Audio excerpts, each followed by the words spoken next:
It doesn't matter if you have power tools to make the job go by faster or you want to work with nothing but hand tools and not even any electricity. Anybody can make this workbench. Remember, glass half full, not glass half empty.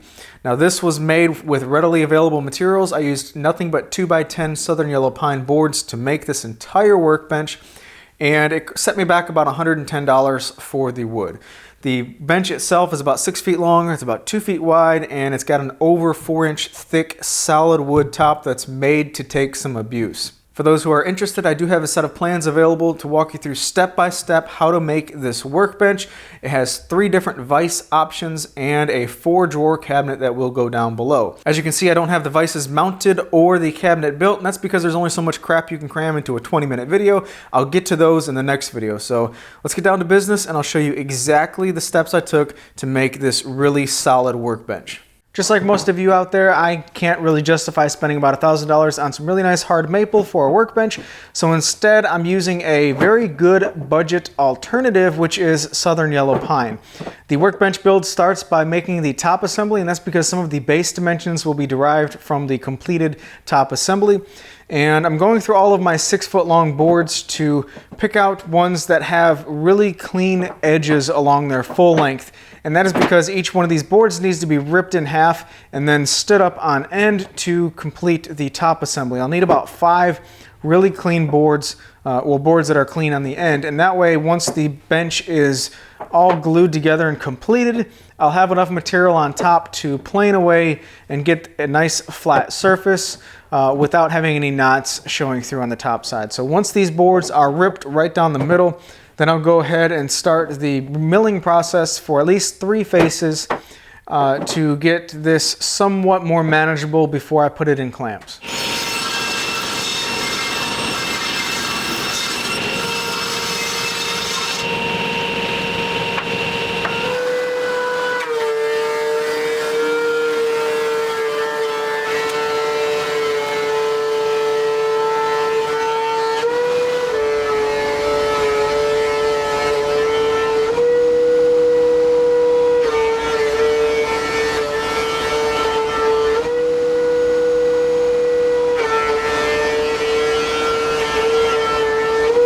I bypassed the jointer and just skip planed all of the pieces that will make up the workbench top, and now I'm gluing them together in 3 individual beams. Once these beams are completed, then at that point I can run them through my jointer and planer and table saw to get them square 4 sides, and then glue those 3 beams together to make a pretty flat workbench top before assembly. So that way, once it's all done, there won't be much flattening needed.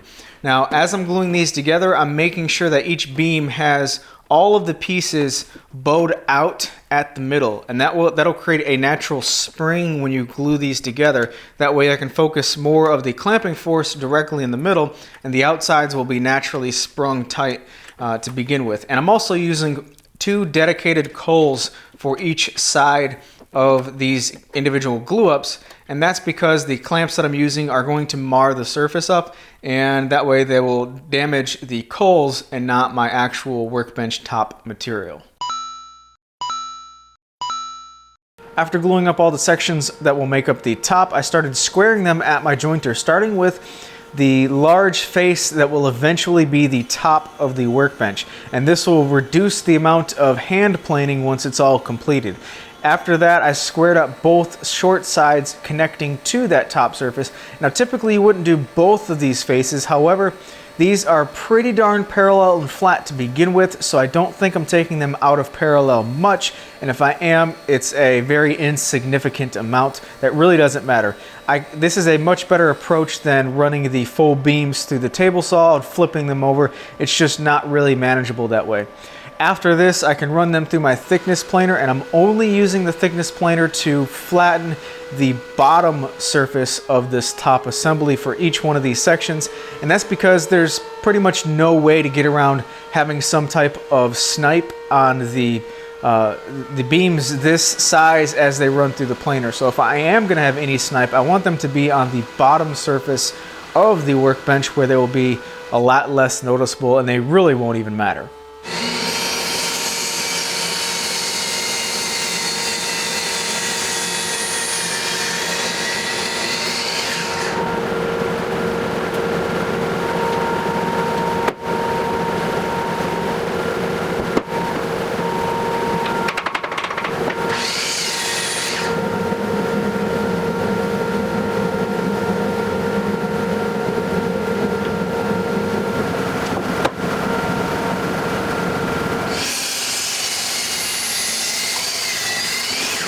I've milled the top section squared, 4 sides, everything's nice and flat, so the glue up should be relatively uneventful. However, I don't want any of these to slip a little bit and cause a lot more planing to be done on the top surface. So if you do have a biscuit joiner, now's the time to use one. I do not have a biscuit joiner, so I'm going to use floating tenons in the same way that biscuits would be used. Once all the floating tenons are in place, I can slap some glue in the joint and clamp everything together. It should go together nice and smooth without any hiccups, and I'm looking for a nice even bead of glue squeeze out in each one of these joints. The top is completed and I flipped it upside down. All I need to do is finesse the top surface once it is complete. That's all that's left to do with this particular part of the workbench. This turned out very heavy, which is good. It's exactly what you want in a workbench top. However, my original intentions were to move this to a set of sawhorses and build it upside down from there. But I think it's going to be easier for me to manage if I leave it here on my assembly table. I finished my assembly table with polyurethane, so while it is really heavy, it is a lot more manageable on here than what I think it will be on some sawhorses. So next up is to build the legs. I needed to go through the milling process for the legs and then cut some tenons that will eventually fit into some mortises on the bottom side of this top.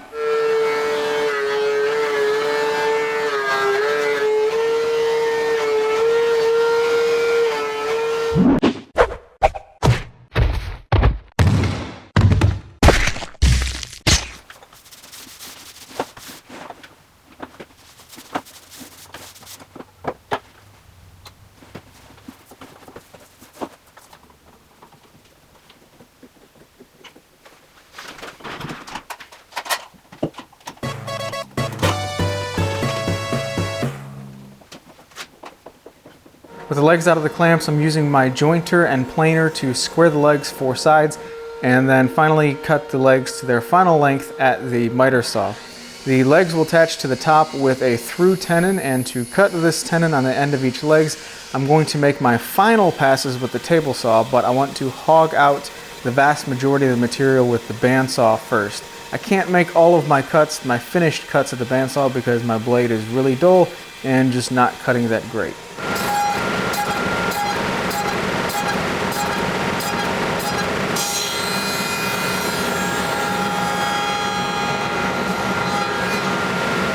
I've got the workbench top upside down, so the bottom side is facing up, and I've already determined where the start point for my legs are going to be. The base assembly is not going to be centered. It's going to be offset to one side, so I'm starting with the short side, and I'll work my way from one side to the other, marking out the locations for the legs, making sure to establish the appropriate distance in between the legs for the base cabinet that I will eventually put down below. I've already established the start point of the leg and which side of that line I want the leg to be on, so I'm just going to use the tenon itself pushed up against the top to mark the other side. So that is the start and stop locations for the mortise. Now the mortise will eventually be, or the leg I should say, will eventually be like so. And the inside distance here, how far the mortise will start from the edge of the workbench, is equal to the distance of this shoulder right here. So I can just rotate this down and use the shoulder itself to let me know exactly where I want the mortise to start. And then the final dimension, the opposite side, is equal to the total width of the leg, so I can slide the leg in place, lining the back side up against the other side of the workbench, and just strike a line. So this in here needs to be hogged out. I'm going to mark this on all 4 of the tenons on both sides of the workbench really quick. I hogged away the vast majority of all of the interior space for each one of the mortises with my plunge router. You could use a drill bit and a drill, you could use a chisel to get all of this stuff out of the way, but this has dust collection, so this is the route I chose. Now, I did not go to the line at all on any one of these mortises, and that is because I wanted to attach my edge guide here, and that will allow me to establish this nice, clean, perfect outside face for each one of the mortises with one setup. So I'll go ahead and cut all of these appropriately and make sure that they are all perfect before adjusting the base once more for the inside face of all of the mortises. And then I'll just repeat the process for that. and trim up the end grain sides of the mortise with just a regular chisel and a mallet.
I finessed all of the legs so they're fitting in the mortises just fine.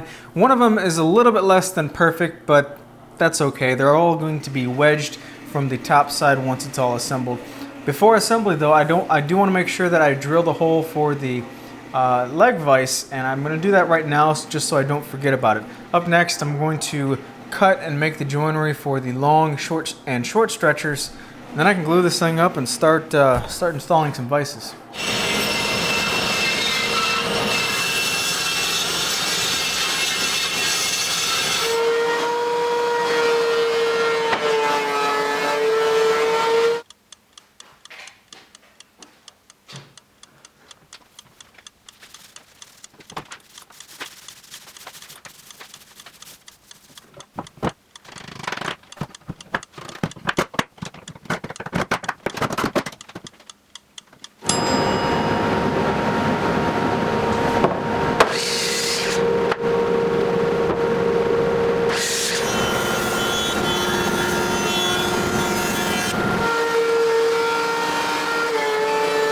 I just milled up the beams that will make the long and short rails for the workbench base. Now I'm using half lap joints to connect everything, so I'm going to cut them on the beams first, the long and short stretchers, whatever you want to call them, and then I will mill out the appropriate joint locations on the legs. Now I've already made sure to mark the appropriate spots for these joints because for me, getting this far in the game, it's very easy to get mixed up and cut the wrong joint in the wrong spot. So hopefully that will prevent me from doing so.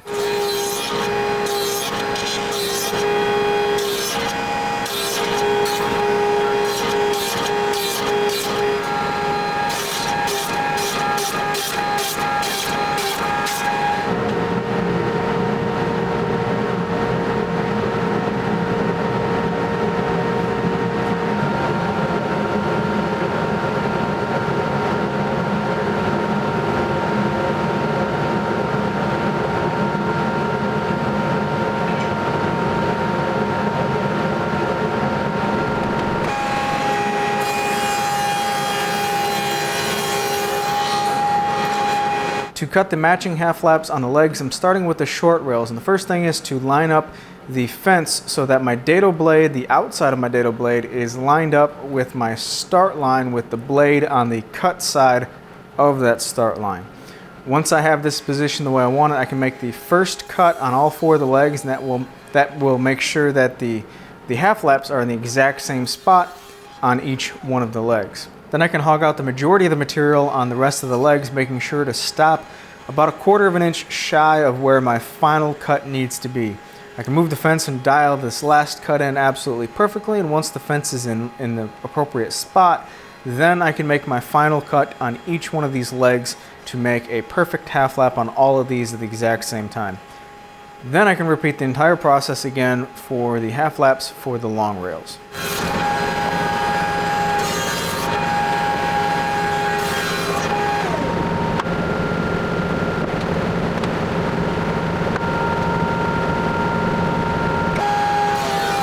all the hard work is done, all the joints are cut and they fit, and I have it all clamped together in a dry assembly. These joints will eventually be pinned with oak dowels in a couple days or so, but for right now I'm going to pin them with screws, and the screws are going to be used as clamps so that way this thing can hold together as it dries. As you can see, I don't really have a good setup to clamp this thing long ways, so I want to get the screws driven first before I add any glue. That way I can remove the clamps and then just use the screws by themselves. They'll go back into the holes that were previously made, and the screws will be the clamps to hold it together as the glue dries. Once the glue dries, then like I said, I can come back in a couple days and put the oak dowels in their place.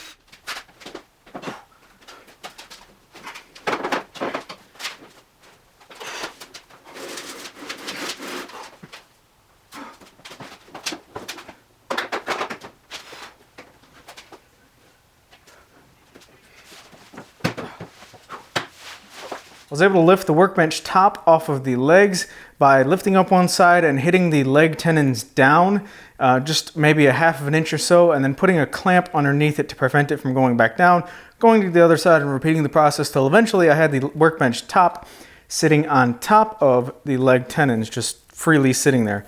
So gluing it up is going to be a multiple stage process. I'm just going to glue the legs into the workbench top first, and I'll do so by putting a bunch of glue, way more glue than what's necessary, inside the mortises for the legs, and then I'll gently slide the top onto the leg tenons, and then from there, once all of the leg tenons are just started, I'll go back and forth from side to side, lifting up the workbench and slamming it down, using the weight of the workbench to properly seat all four of the leg tenons, making sure that the shoulders are nice and tight and that the tenons are all the way through.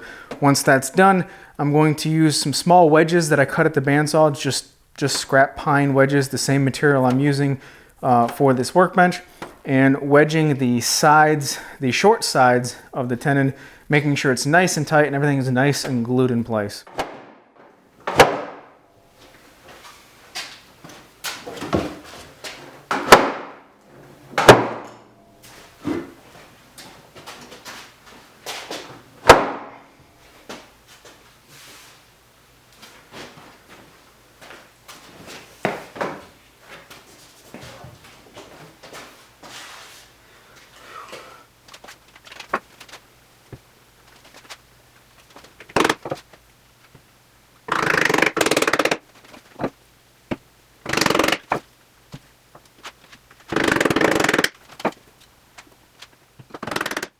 And now that the workbench top is properly joined to the legs, I can remove the screws from one stretcher at a time, insert glue into the joint, put that particular stretcher back in place, and use the screws to clamp it all down.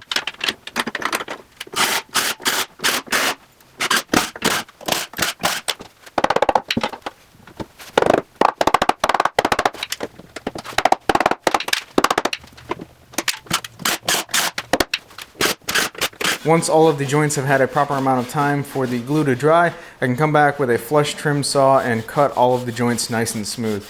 On the top surface only is where I'll use a hand plane to make the tenons flush with the top surface. I'm not too incredibly concerned with the base at this point. So the construction of the actual workbench is now complete, and I'm very happy with it. Is it perfect? No, it's not perfect. There's some flaws here and there, but I really don't care because it is solid, and that's all that matters. I didn't build this bench to have something pretty in the shop that you can't really work on because you don't want to mess it up.